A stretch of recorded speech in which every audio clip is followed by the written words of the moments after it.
Dear students, I greet you from the very same place where I welcomed many of you to Cambridge last summer when you came to visit me in my house. Now, I would have much preferred to be greeting you today from Radcliffe Yard, behind Longfellow Hall, in front of your friends and family to celebrate your graduation. But if there is one thing I have tried to teach you this year, is to be resilient in the face of adversity and to persevere in the pursuit of your goals. Because I know that the task of advancing educational opportunity for all around the world requires those qualities. And so let's get on with the program.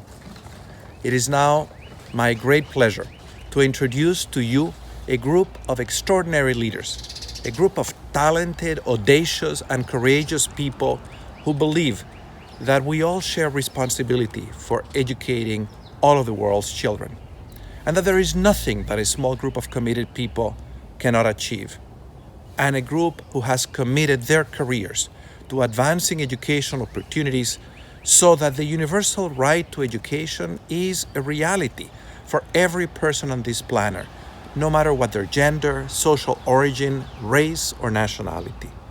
This phenomenal group of people knows that the important and difficult challenge of improving the world is the right opportunity for leaders to step up, because there is no one but us to do the hard work of making the world better. It has been a real joy to work with all of you this year, not only because I so admire your commitment to advancing educational opportunities for all, and because of your intellectual prowess and skill demonstrated in the very high bars that you set for yourselves in your academic work, but especially because of your generosity to one another, of your kindness toward your peers. Observing you collaborate with one another, take care of each other in ways big and small, signing birthday cards for each other, coming together once a month to celebrate your birthdays, reaching out to fellow students, supporting each other's leadership, has really reminded me that there is nothing important that we achieve alone. And all of you are a group of bright lights that has demonstrated that you know, that you understand these very well. Now, in some ways, the unusual circumstances in which all of you have completed your studies, separated from each other physically because of the requirements imposed by our public health authorities to contain the spread of the COVID-19 pandemic, will make this year even more memorable. The resiliency that you have demonstrated in adjusting to a different way of learning, your flexibility, your good humor, and your resiliency and commitment to the task made very clear that you have the qualities that will serve you very well in advancing this difficult challenge of advancing a decent and relevant education for all children and youth. I will always remember you all. It is perhaps symbolic that I celebrate your graduation in this garden in which I welcome many of you to the program. And I certainly would have much preferred to be congratulating you in person, to give you a hug. But as you and I know, in this life, we don't choose the cards we're dealt. We only choose how we play them. And you have played the cards you were dealt with mastery. I know the future of the global education movement is in good hands, your hands. I will remember this graduation and all of you also for another reason. As part of the redesign of the master's programs at the School of Education, the International Education Policy Program will cease to exist a year from now, next May. We have just admitted the very last class of students to the program.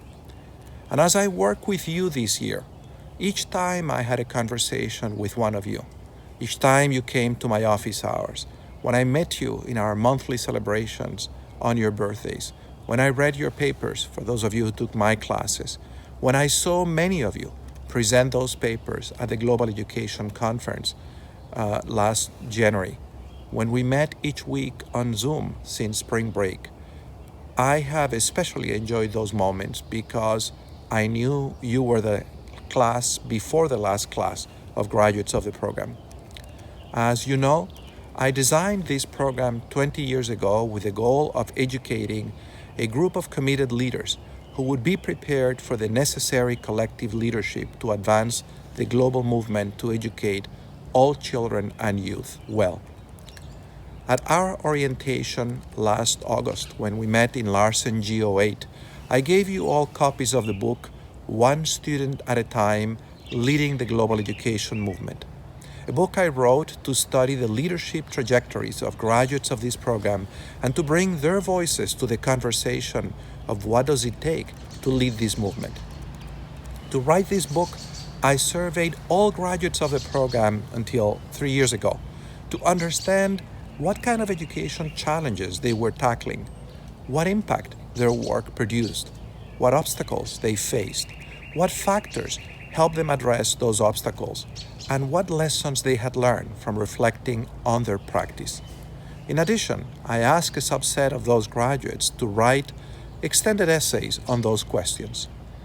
Based on the analysis of that survey and of their essays, I identified 7 leadership challenges which these leaders working to improve education around the world face. And those leadership challenges illustrate the messy nature of the challenges of educational change that you will have to face. Those challenges are: educational challenges are complex, and institutional capacity to tackle them is limited. Those challenges are systemic. Educational change takes time. Change is all about the people. Mindsets matter. Trust is key, and fear can be a barrier. From the analysis of the practice of those graduates of the program, I drew 10 principles which I want to offer today to you as a parting gift. Those principles characterize how those graduates of the program have addressed those challenges. Number 1, lead ethically. Number 2, understand the education challenge you are trying to solve. Number 3, to understand the challenge, understand the people involved. Map key stakeholders. Number 4, understand that to solve an education challenge requires continuous learning. Number 5, collaboration is key to learn and to act, and there are opportunities in collective leadership. Number 6, collaboration requires good personal relationships. Number 7, attend to execution and to the detail of getting the work done. Number 8, communication is critical to learning and to execution. Number 9, balance patience with setbacks and attention to processes with impatience for results. And number 10, there is a need for a different kind of leadership to tackle some of the most important education challenges of our time. Living through this pandemic has been an allegory of the many adaptive challenges of our times, of those we face and of those we will continue to face. Yours is the opportunity to face them, doing everything in your power to advance educational opportunities as we face those challenges.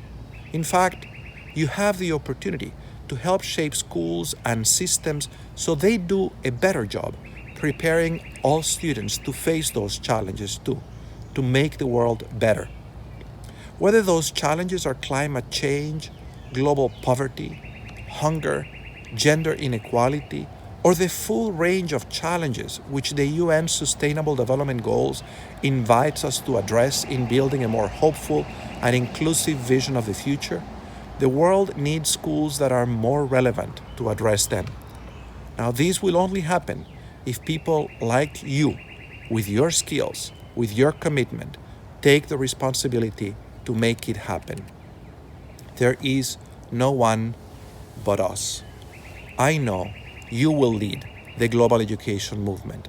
And now, the graduates of the International Education Policy Program.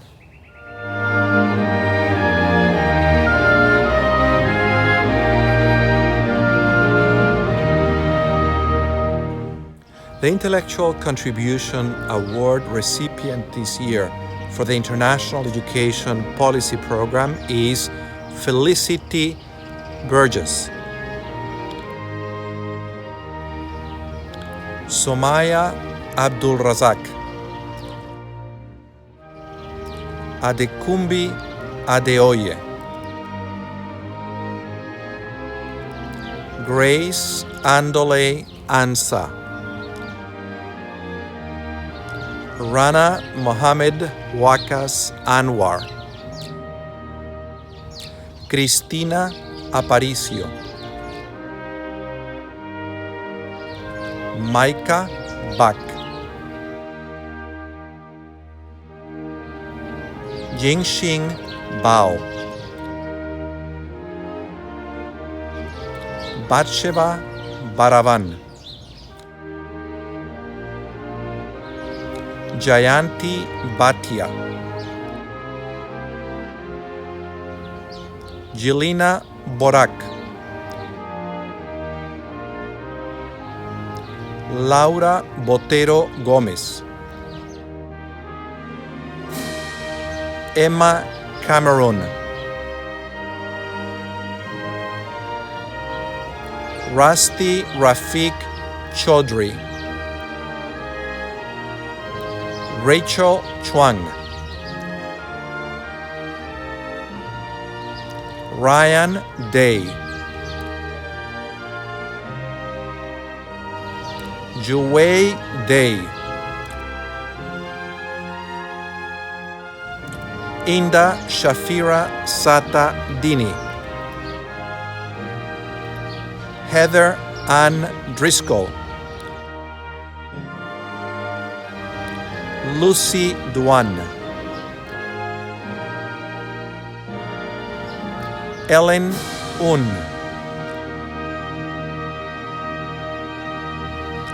Mariam Farouk. Jelina Fomiskina.